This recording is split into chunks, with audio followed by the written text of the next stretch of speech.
Buenas tardes, compañeros de la UAT. Mi nombre es Osiris López Zúñiga y curso el sexto semestre de Psicología Ejecutiva. Y este es un proyecto para esa carrera. Vamos a hablar acerca de los experimentos sociales y para ello vamos a hablar acerca de Salomon Asch. Salomon fue un psicólogo polaco-estadounidense mundialmente conocido y muy prestigioso debido a sus trabajos pioneros en lo que es la psicología social. Él nació en Varsovia, Polonia, y emigró a Estados Unidos en 1920. Recibió su grado de bachiller en el College in the City of New York en 1928. Luego en la Universidad de Columbia recibió el grado de maestría y de doctorado. Esto lo hizo en los años de 1930 y 1932, respectivamente. Fue profesor también de psicología en Swarthmore College 19 años seguidos. Durante su trabajo destacó muchos experimentos y trabajó con destacados psicólogos. Vamos a hablar qué estaba pasando en la década de los 50. Muy bien. Se volvió famoso Salomon en la época de los 50 debido a los experimentos que se estaban haciendo en esa época. Ese experimento que él condujo hablaba acerca de la conformidad. Se demostró por medio de ese experimento que la presión social sobre las personas puede inducirlas a cometer varios errores. Muchas veces nos hemos preguntado acerca de por qué las gentes actúan de diferentes formas o por qué se dejan influir. La psicología no quiso dejar nada de esto al azar, así que montó varios experimentos con referente a estos estudios. Los estudios más populares e influyentes con respecto son probablemente los que realizaron Salomon Asch y otros investigadores. Salomon quiso estudiar este fenómeno, la conformidad, que es la tendencia a que el individuo a modificar su respuesta respecto a un objeto, acercándolo a aquella expresada por la mayoría de los individuos dentro de un grupo. Por ejemplo, ¿crees tú que podrías haber resistido la presión social, responder realmente lo que tú quisiste responder? ¿Hacer realmente lo que tú querías hacer si el grupo de amigos hace todo lo contrario?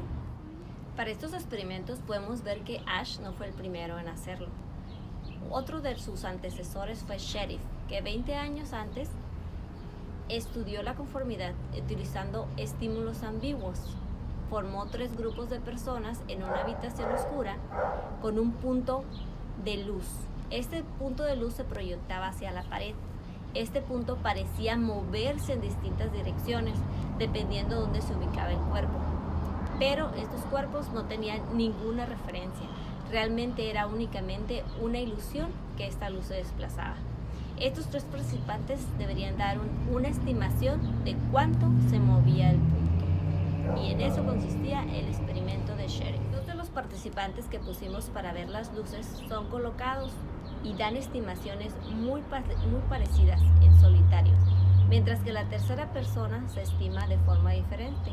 El resultado es que este último acerca sus estimaciones a la de los 2 compañeros, dado que el estímulo es muy ambiguo. Ante esta incertidumbre, el individuo tiende a servirse de la opinión de la mayoría. En este sentido, Asch toma este estudio como punto de partida y va más allá utilizando un estímulo no ambiguo. Dice Lombard. Otro de los precursores del experimento es Festinger. Según Festinger, los juicios deben tener una base sobre la cual reposa su validez. Cuando se trata de juicios acerca de la realidad física, para dar una respuesta válida, basta con examinar únicamente el objeto. Esto quiere decir que el individuo no necesita conocer la respuesta de todos los demás para saber su propia respuesta y saber que su propia respuesta es válida, a no ser que se trate de juicios sociales. Piensa que el fenómeno de la conformidad también ocurre ante estímulos físicos, objetivos, y que Sheriff no aborda estos estímulos porque él y sus experimentos son únicamente estímulos ambiguos. Así que Asch diseña su propia investigación en base a otra línea. Vamos a hablar del experimento original de Asch. Él forma un grupo compuesto por un estudiante y varios colaboradores del investigador, que se hacen pasar ellos por sujetos. La tarea consiste en que el investigador presenta una hoja en la que hay impresas 3 barras horizontales de diferentes tamaños y cada sujeto debe decir en voz alta cuál de ellas es la más alta. Los colaboradores están preparados para responder de forma correcta en los primeros ensayos. Pero a medida que el experimento va progresando, la situación hace que ellos empiecen a equivocarse y empiezan a indicar una barra que es claramente la respuesta incorrecta. El sujeto que no sabe qué está ocurriendo empieza respondiendo correctamente, tal como él piensa, pero a medida que los demás insisten en indicar la barra equivocada, sus respuestas comienzan a ser iguales que las de sus compañeros. Así concluye que el fenómeno de la conformidad sí es observable en situaciones en las que el estímulo sobre que hay que emitir un juicio es objetivo. Al terminar el experimento, se entrevistó a los sujetos que habían pasado y explicaron que a pesar de saber cuál era la respuesta correcta, se amoldaron a las expectativas del grupo por temor a ser ridiculizados de alguna manera. Algunos de ellos inclusive afirmaron pensar que realmente eran las respuestas correctas por la afirmación del grupo. Entonces así continuó el experimento. Ash mostraba la cartulina, anotaba las respuestas y mostraba otra vez la cartulina, a lo que las respuestas deberían de ser obvias para el sujeto de estudio.